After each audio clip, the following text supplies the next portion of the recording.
Fala, meu amigo, minha amiga, seja muito bem-vindo a mais um editorial do nosso canal. Prazer enorme estar aqui com vocês, podendo debater um pouquinho mais, né, as pautas, as últimas pautas desse dia abençoado, desse sabadão, né, desse dia 11 de outubro, e eis que estamos aqui, né? Mas vamos lá, pessoal, a gente precisa entender um pouquinho o que está rolando, o que está acontecendo, né, no Brasil e no mundo. O Donald Trump, vocês devem estar sabendo, fez uma declaração na sua rede, o Truth Social. Essa declaração do Donald Trump gerou um impacto sem precedentes, né? O valor que eles anunciam que as bolsas americanas caíram vai muito além, 10 vezes mais, né, do que a arrecadação brasileira aqui de todos os impostos que o Lula tomou, né, nesse último ano. Ou seja, a coisa é gigantesca. Nós vamos falar sobre isso, né? A declaração de guerra comercial total entre o Donald Trump e o Xi Jinping. Isso vai afetar você, não pense que não vai, tá? Vamos falar um pouquinho, né, sobre um vídeo da Jovem Pan sobre segurança pública aqui no Brasil, e aí talvez um dos assuntos mais impactantes. O caso Felipe Martins, que está dando uma dor de cabeça muito grande para o ministro Supremo Alexandre de Moraes. Mas, pessoal, cá entre nós, o porquê que esse caso do Felipe Martins está dando tanta dor de cabeça assim para o Alexandre de Moraes? E o que, né, esta publicação, que envolve aqui o Guilherme Amado do Metrópolis, né, tem a ver? Nós vamos falar um pouco, né, sobre essa situação. A advogada do Felipe Martins lá nos Estados Unidos se manifestou sobre o caso. A gente vai ver o vídeo dela aqui, né, onde ela fala sobre o caso. Enfim, tem muita coisa importante para a gente debater. E aí, talvez um dos pontos mais importantes que a gente precisa discutir é isso aqui. Eu ia falar isso no último editorial, não consegui, mas a gente vai ter que falar agora, tá? Porque é muito impactante o fato da Maria Corina Machado ter recebido o Prêmio Nobel da Paz.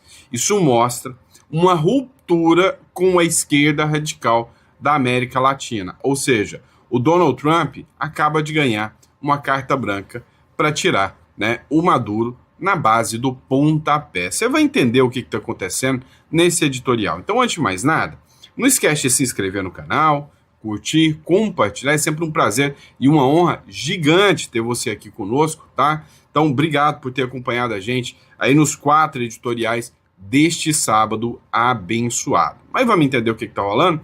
Vem comigo, bora começar de matéria. Pessoal, olha só.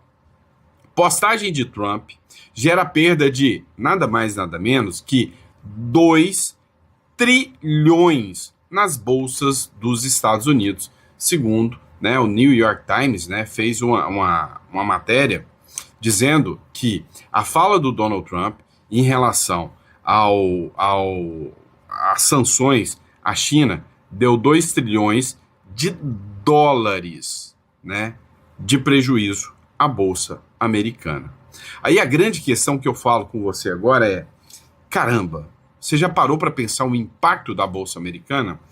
O Brasil, né, cobrou de impostos aí na casa dos 3 trilhões de vocês esse ano. Sabe, segundo a ONU diz que esse dinheiro dá para resolver o problema da fome no mundo inteiro. E nem o saneamento básico no Brasil não foi resolvido. A máquina americana, ela é tão grande, ela é tão poderosa, que as bolsas perderam isso em um dia por causa de uma publicação do Donald Trump. Você tem noção do impacto disso tudo, né? É muito grande a economia americana, então não dá para brincar, né, dizendo que a China já... Não, isso é conversa fiada, tá? Em sua rede social, o republicano afirmou que a China estava se tornando muito hostil por conta do controle sobre os metais de terras raras, acusando o país de manter o mundo como refém, devido ao monopólio desses recursos estratégicos. E é justamente isso que o Trump vem espremendo o Lula. Porque o Lula está querendo entregar as terras raras aqui, né? Pressionando o agro, pressionando tudo para entregar esses metais, né? Poder fazer exploração desses metais, né? Aqui do Brasil, e vem querendo entregar tudo isso para a China. Porém, o Donald Trump está de olho nisso aqui também. O Trump também mencionou a possibilidade de aumentar massivamente as tarifas sobre produtos chineses importados pelos Estados Unidos. A postagem foi suficiente para derrubar os mercados. O que é derrubar para eles, para a gente, seria aniquilação total, tá? Para eles, derrubou os mercados, tá bom. Aqui para nós é aniquilação total. Se a gente sofre aí, a Bolsa brasileira sofre 2 trilhões, eu acho que nem a Bolsa brasileira tem esse impacto todo, né? O impacto é gigante. Mas vamos lá. Trump impõe tarifas de 100% sobre todos os produtos da China. Em uma escalada sem precedentes na guerra comercial, o presidente Donald Trump impõe tarifa de 100% sobre todas as importações vindas da China. A medida, que segundo um comunicado da Casa Branca, é uma resposta às práticas comerciais desleais e à manipulação cambial. Por parte de Pequim, a decisão deve causar um forte impacto na economia global e nas cadeias de suprimento. Vai pegar você também? Vai pegar. Cuidado com a cuca. A cuca te pega, viu? E a cuca aqui chama-se economia. Com essa, não adianta brincar. O que acontece aqui nessa história? O Donald Trump, ao anunciar essas tarifas para a China, o Donald Trump tem o seguinte entendimento, e é uma jogada arriscada demais. Primeiro, o Donald Trump, ele sabe que ele precisa minar a influência da China, inclusive dentro do próprio mercado americano. Hoje, grandes produtoras como a Apple, a Tesla do Elon Musk, compram produtos da China porque é muito mais barata. A mão de obra da China é muito mais barata do que o Brasil, né? Há relatos aí de que um trabalhador chinês chega a trabalhar 14 horas por dia, né? Sem intervalo, sem férias, sem 13º, ou seja, as condições são absurdas, né? O custo é muito baixo de pagamento e eles conseguem uma produtividade muito barata. Isso é fato, isso não é diz que disse, isso é fato, a produção deles é barata. E aí o Donald Trump falou o seguinte, olha, se eles continuarem com essa medida desleal de comércio, eles vão minar o mundo inteiro, eles estão fazendo um dumping mundial. Então o que nós vamos fazer? Nós vamos quebrar eles agora, por quê? Porque eu deixando de comprar, a maior parte do mercado chinês vai afundar, porque grande comprador do mercado chinês são os americanos. Por outro lado, aqueles que ainda quiserem continuar comprando, vendendo para os Estados Unidos, aquilo que for de extrema necessidade, nós somos ricos, temos dinheiro. Eles vão ter que vender e vão ter que pagar agora, ou seja, vai acabar a competitividade dos chineses. É lógico que isso aí é fruto de críticas, né, o Donald Trump, com base nessa decisão dele aí, tá? Para nós, né, brasileiros que compramos os produtos, pode ter certeza que a gente que importa coisas dos Estados Unidos, da China, a gente vai ter 2 impactos. Por outro lado, vão inundar produtos chineses aqui no Brasil, ou lá no Brasil, né? Eu não estou no Brasil, é lá no Brasil.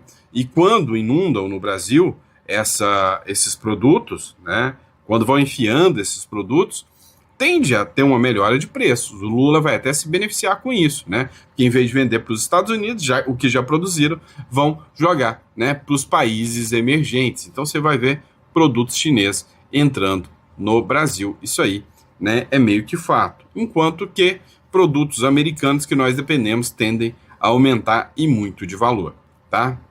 Vamos lá, pessoal.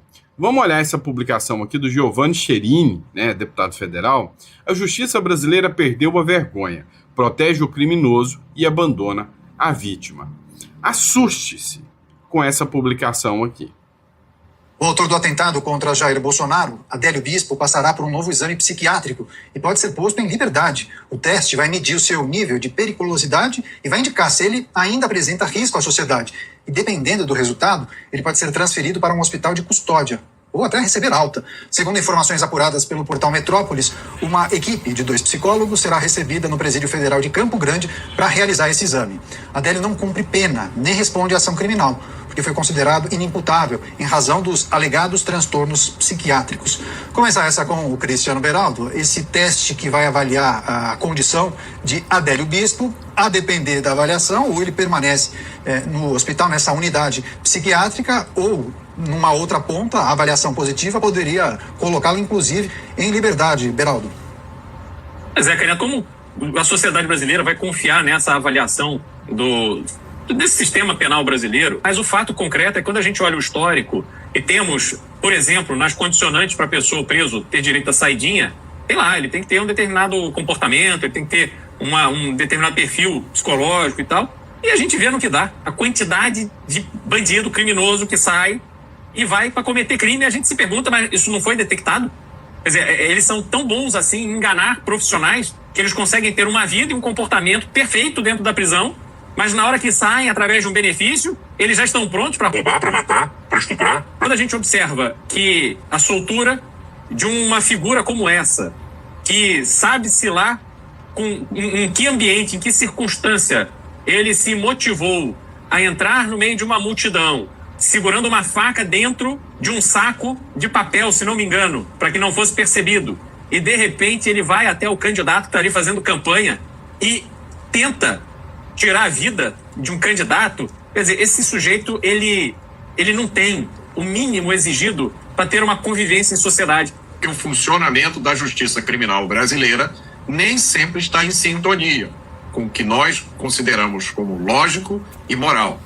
Para mim, é lógico que Adélio é perigoso. Eu não tenho nenhuma dúvida disso. Se ele tem consciência do que fez, ele tem que ser punido. Embora a gente saiba que as punições da justiça brasileira para crimes violentos são ridículas. Mas é o que tem para hoje. Agora, se ele é inimputável, se ele não tem consciência do que faz, imaginem vocês. Ele dá a facada em alguém sem saber que deu. Bom, para mim, ele tem que ficar internado então o resto da sua vida. Porque amanhã, se ele sair, ele vai dar uma facada ou fazer uma coisa pior com outra pessoa. Mas o que existe hoje no sistema de justiça criminal brasileiro é o domínio, a hegemonia daquela filosofia que diz: para o criminoso, tudo. Para a vítima, o sofrimento e o esquecimento. Pois é, e sabe o que é mais impressionante? O que mais me chama a atenção nesse caso, Adélio Bispo? Sabe o que mais me chama a atenção, né? Como um todo? Hoje, tudo para o Supremo Tribunal Federal é quadrilha, é organização criminosa. Ah, o Bolsonaro publicou uma coisa nas redes sociais. Não, é uma quadrilha, porque um monte de gente republicou. Ah, fulano fez um vídeo falando do STF. Ah, é quadrilha, porque um monte de gente foi lá e deixou comentário. É quadrilha, é formação de quadrilha, é organização criminosa. O Adélio Bispo, que teve advogados ali esperando, essa história é muito esquisita. É um lobo solitário, uma figura que agiu sozinha. Assim, no mínimo, estupidamente incoerente, né? No mínimo, estupidamente incoerente esta situação, né? Não faz o menor sentido. Agora, outra coisa que não faz o menor sentido é o caso Felipe Martins, que a gente precisa debater agora. Eu quero levantar alguns pontos aqui. Quem fez essa publicação inicial, né? E eu preciso citar os créditos, é o Leandro Ruschel, tá? Então, o Leandro Ruschel que levantou a situação para isso aqui inicialmente. Quem fez a publicação do Felipe Martins foi, né, o jornalista Guilherme Amado, do Metrópolis. O Guilherme Amado foi quem? Foi responsável por avisar, né, entre aspas, através de uma matéria, que agora se prova falsa, que Martins teve a entrada registrada nos Estados Unidos. Depois evaporou.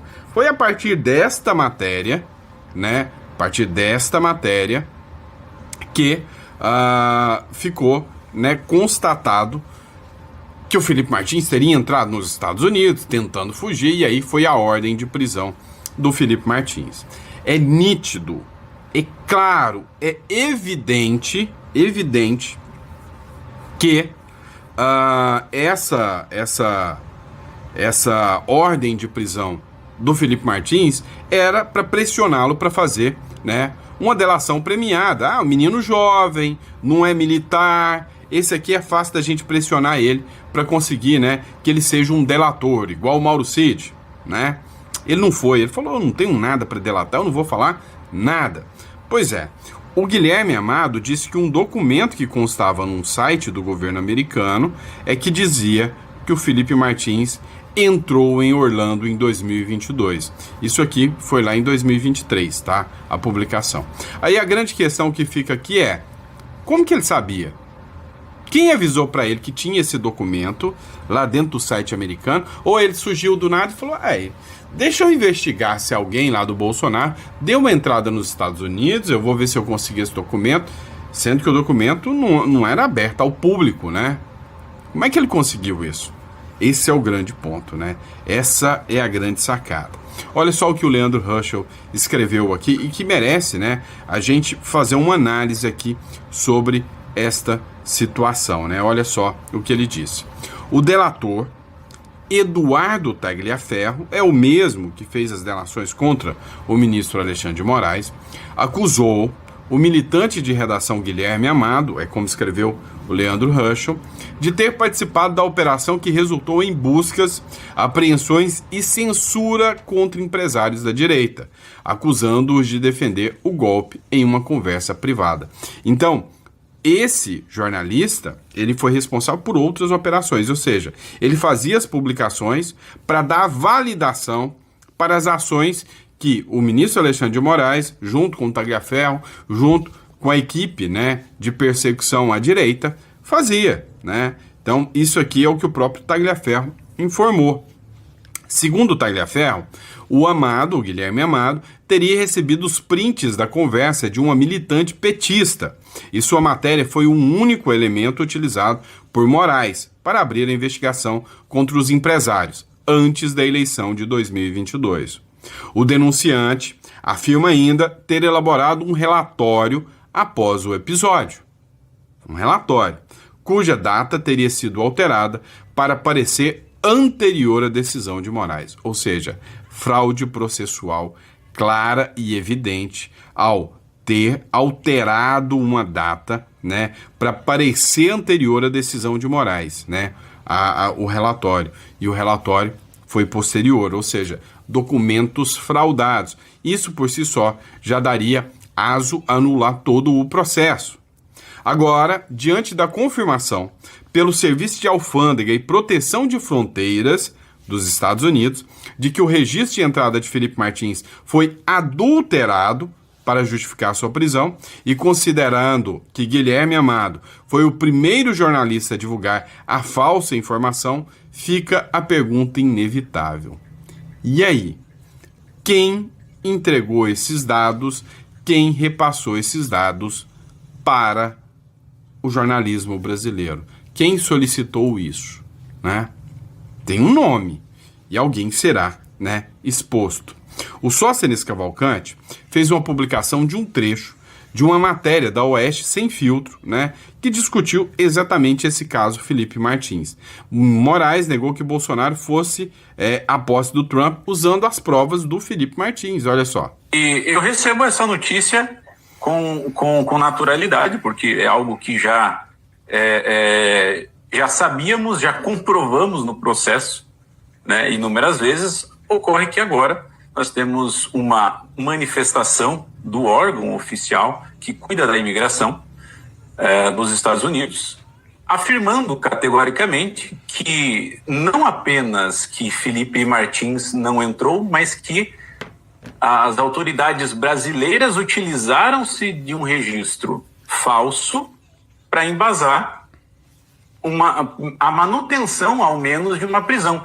E vale aqui lembrar algo que o Marcília ele citou há pouco, que as cautelares que atingem todos os investigados da petição 12.100, no que diz respeito a passaportes, a retenção de passaportes, e inclusive citado pelo próprio ministro Alexandre de Moraes, quando ele negou a autorização ao Jair Bolsonaro para que ele fosse aos Estados Unidos na posse do Donald Trump, ele usou e citou, né, o caso que Felipe Martins teria viajado aos Estados Unidos e não mais retornado.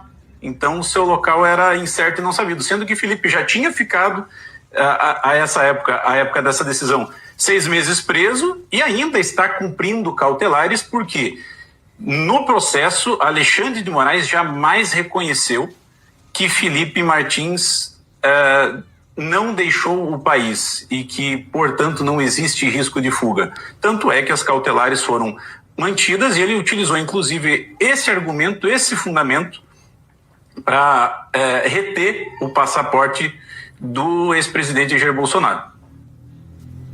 Pois é, mais uma informação que chega aqui agora, né?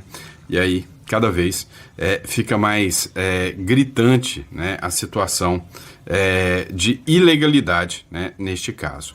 Dá uma olhada, né, o que disse aqui a advogada, né, que fez uma nota sobre o caso Felipe Martins. Acompanha aqui comigo. Olá pessoal, aqui é a Ana Bárbara, advogada do Felipe Martins aqui nos Estados Unidos, e estou aqui para compartilhar com vocês que o governo americano acaba de se pronunciar formalmente dizendo que o Felipe Martins não entrou nos Estados Unidos no dia 30 de dezembro de 2022. Essa nota vem como uma nota pública do Departamento de Proteção das Fronteiras Americanas, que é justamente o órgão responsável por manter esses registros. Na nota, o Departamento de Segurança das Fronteiras dos Estados Unidos diz que conduziu uma investigação e que foi então determinado que essa entrada não aconteceu, o que já viemos provando aí há muito tempo. Mas a nota, ela traz especificamente uma condenação do uso dessas informações pelo ministro Alexandre de Moraes, determinando que esse uso viola os direitos humanos de Felipe, o que sabemos muito bem que é o caso. Afinal, Felipe Martins segue em regime de prisão domiciliar até a presente data. O Departamento dos Estados Unidos menciona, além, que irá tomar as devidas medidas para prevenir que esse uso continue. Isso aí é uma notícia excelente, o que já sabíamos muito bem já há muito tempo. Mas é um reconhecimento do governo americano deste erro. E, por que não, uma fraude? Essa segunda parte, que é uma fraude, estamos trabalhando para provar, e não só isso, iremos sim atrás de quem fez isso e responsabilizaremos todos os envolvidos. Pois é, um recado aqui, né, da advogada aqui do Felipe Martins, que atua lá nos Estados Unidos. Pessoal, precisamos falar com vocês sobre isso aqui, tá? Prêmio Nobel da Paz para Maria Corina Machado. Isso muda alguma coisa na sua vida? Isso muda alguma coisa no posicionamento, né, mundial em relação às arbitrariedades aqui da América Latina? Sim. E você vai entender o quanto isso aqui é grande e poucas pessoas estão dando a devida atenção a isso aqui. O Nobel da Paz homenageia, isso é uma matéria do Estadão, o Nobel da Paz homenageia com justiça luta de Maria Corina Machado para dar aos venezuelanos a esperança de recobrar a democracia. Luta essa que Lula, infelizmente, nunca reconheceu. É o Estadão batendo no Lula aqui, hein? Um Nobel para a coragem, laurear Maria Corina, é uma resposta, ainda que indireta, a esses democratas seletivos que sacrificam os valores democráticos sob o altar das afinidades ideológicas. Ou seja, chamou o Lula aqui de hipócrita, né? De democrata seletivo, de figura que, quando o ditador é o amiguinho dele, tá tudo bem, tá tudo bem. Só que é o seguinte, dá uma olhada nessa publicação e nessa análise do Ariel aqui, do impacto desse prêmio Nobel para Maria Corina Machado. Nobel da Paz para Maria Corina Machado é formalização de Maduro como ditador para o resto do planeta inteiro. E aí, o Donald Trump acaba de ganhar a carta branca de que pode chutar o traseiro do bigodudo. Para o regime do Nicolás Maduro é um golpe no coração dessa ditadura que está muito acostumada à impunidade e a um silêncio externo bastante significativo até nesta região. Para o regime venezuelano, o anúncio de Oslo tem um peso de uma condenação diplomática. É a formalização de Maduro como ditador no resto do planeta. A Venezuela, então, vira sinônimo de repressão, de êxodo, de exílio, né? E o prêmio também complica uma situação de Maduro prender Machado, porque o Nobel é uma espécie de blindagem diplomática. A ditadura não poderia prendê-la sem ter que enfrentar um pesado custo político mundial. Só que também a gente sabe que Maduro nunca deu bola para o que pensam dele na maior parte do planeta. A preocupação de Maduro é o que outros Putin e Xi Jinping pensam deles, mas eles também são ditadores. E o fato é que, como tantas outras ditaduras que também tiveram ativistas premiados com o Nobel da Paz, Maduro pode lidar com Machado e durar muitos anos mais no poder. Para a oposição, o Nobel faz que Machado tem o upgrade de uma opositora nacional por uma espécie de estadista global, uma figura global, né? Porque, afinal das contas, é o Nobel da Paz. E, além disso, o prêmio fortalece moralmente a oposição, que pode, com isso, deixar de lado as divisões que a assolam há anos e se unir ao redor da figura de Machado. Pois é, né? E aí, o que a gente precisa entender sobre isso aqui? Com base nisso, né, fica reconhecido claramente, né, a posição de que o ditador é um ditador e de que, se o Trump agir, ele agiu contra um ditador. O Von Serran, ele escreveu aqui o seguinte: quando eu falo dos ciclos, muita gente duvida. Hoje o mundo começa a apontar na direção dos conservadores, como um movimento natural impossível de se conter. Oslo já entendeu isso e ampliou o recado. Um Nobel da Paz para uma conservadora doeu no coração da esquerda. O Lula, né? Pelo amor de Deus, nem uma nota. Silêncio ensurdecedor dos mequetrefes da esquerda aqui. Né? Silêncio ensurdecedor. O recado não foi apenas para Maduro, mas para todos os regressistas, né, os esquerdistas, em suas variáveis. A mídia convencional não tem mais força para impedir isso. Lula, que já ironizou Corina Machado quando ela estava aos prantos, hoje vê um mundo diferente e deve amargar com a notícia. Mal sabe que é só o começo. E sim, é só o começo da mudança de jogo. Tanto que o Maduro, o ditador, ele entendeu a força do recado. Ele não vai conviver com a Maria Corina Machado. Tem um homem laranja no colo dele, né, no encalço dele, no bafo do cangote do Maduro. O Maduro ofereceu petróleo e minerais da Venezuela aos Estados Unidos para evitar conflito armado. É publicação aqui do Infomoney. Ou seja, ele ofereceu tudo, petróleo, leva o petróleo, leva os minerais, leva tudo, só não me leva, pelo amor de Deus. É isso que o Maduro acabou de fazer com o Trump. E o Trump falou, não te quero, né? E aí vocês precisam entender um pouco dos impactos desses minerais raros e como eles podem entrar na negociação agora do Lula e do Trump. O Lula também já está nessa fase de, se estão indo para cima do Maduro, logo pode vir para mim.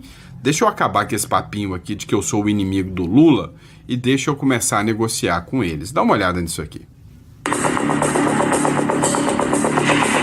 Os Estados Unidos estão interessados, sim, nesses minérios. Minerais raros. Minerais e terras raras. Minerais raros aos minerais críticos e estratégicos. Minerais raros. Terras raras. Esses minerais estratégicos. Terras raras, terras raras. Terras raras. Terras raras. Terras raras, minerais críticos. Mas o que são exatamente essas coisas e por que elas são tão importantes no mundo de hoje? Bom, para a gente entender melhor isso, a gente precisa recorrer a uma velha amiga nossa lá do ensino fundamental. A tabela periódica. Estes são os minerais raros, segundo o Departamento de Energia dos Estados Unidos. Eles são motivo de disputa entre governos pelo mundo porque são essenciais para a produção de itens de tecnologia e até armas. O neodímio é usado na fabricação de ímãs para motores elétricos e turbinas eólicas. Telas de televisão e computador precisam do ítrio e do európio. São eles que exibem cores diferentes dependendo da fonte de luz. Mas para a gente ir mais a fundo em tudo isso, eu vou precisar de ajuda. Oi, professor. Sérgio Miquelon de Souza é doutor em Ciência e Engenharia de Materiais pela Universidade Federal de Santa Catarina e professor da Universidade Federal do Amazonas. São minerais estratégicos, né? Quando a gente vê essa briga toda que existe no âmbito geopolítico, dá a impressão que é por causa do valor dele, do valor monetário, né? Mas a questão ele é estratégico porque os dispositivos tecnológicos dependem deles. O Serviço Geológico dos Estados Unidos já mapeou quem tem a maior concentração desses minerais. São 15 países. Entre eles, a Groenlândia, que o presidente americano Donald Trump já ameaçou invadir, a Ucrânia, que está em guerra com a Rússia e que Trump também já sugeriu receber minerais raros como forma de pagamento pela defesa americana. E o Brasil? O Brasil é considerado a segunda maior reserva, ou detém a segunda maior reserva de elementos raros a nível mundial. Mas não é suficiente ter as reservas. O Brasil não tem refino industrialmente ainda estabelecido. Hoje, quem domina o processo de ponta a ponta é a China, inimiga estratégica dos Estados Unidos. Para a gente ter uma ideia, o Chile, por exemplo, é dono de 23% da produção global de cobre, considerado também estratégico para novas tecnologias. Mas são os chineses os responsáveis por 44% do refinamento desse material. Eles têm a maior reserva, são os maiores produtores, é o país que refina a maior quantidade de terras raras, 85%. E ainda mais, a China produz 90%, aproximadamente 90% dos ímãs no mundo. E esses minerais são considerados raros porque são difíceis de serem extraídos. E o processo custa caro e causa poluição. Os países desenvolvidos não querem assumir esses gastos e preferem buscar esses materiais em outros lugares. E é isso que pode estar em jogo em uma reunião entre o presidente Lula e o presidente dos Estados Unidos, Donald Trump. Professor, a gente sabe que o Brasil ainda não dominou toda a cadeia produtiva para a exploração dos minerais de terras raras. O senhor vê essa possível negociação entre Brasil e Estados Unidos mais como uma oportunidade ou como uma ameaça às nossas reservas? Nós temos as pessoas, nós temos o conhecimento, mas a gente ainda não tem isso maduro o suficiente para transformar esses materiais em produtos de alto valor agregado. Então, se existe uma parceria onde todos ganham, né, seria muito bom. Agora, se a ideia é levar daqui com baixo valor agregado para ser transformado lá, então a gente não ganha nada. Além dos interesses militares, há também pressão comercial. Os setores de tecnologia e carros elétricos, eles pressionam o mercado. A Agência Internacional de Energia, lá dos Estados Unidos, estima que até 2040 a demanda por minerais raros pode crescer até 400%. Pois é, o Brasil é aquele país que tem a faca e o queijo na mão, né? Só que tenta cortar do lado errado do prato, né? É uma sacanagem, né? Esse nosso país. Mas quem sabe um dia a gente ainda tenha um presidente que vai aplicar, né, a pauta séria, né, para explorar todas as riquezas que o Brasil tem e trazer essa riqueza para o povo brasileiro, né? E é isso, pessoal. Muito obrigado pela confiança, pela credibilidade. Eu vejo vocês no próximo editorial. Grande abraço, até amanhã.